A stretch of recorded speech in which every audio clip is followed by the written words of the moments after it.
So next thing I want to do is I'm going to go ahead and copy this information by bringing my pointer, and I'm going to click on my left side of my mouse to highlight this, and right click, and I'll have copy the same thing so I don't have to retype it.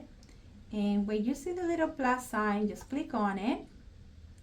I'm going to go to the third line, right click again, and paste. So I have the same information from John, but this time it's going to be a different employee. So I'm going to bring my arrow here, and I'm going to put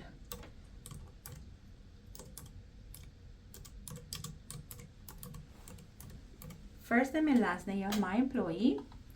And I already have the information here, so I don't have to retype it. So I'm going to go to sheet number 2, left click again to rename, and I'm going to put her name, Olivia.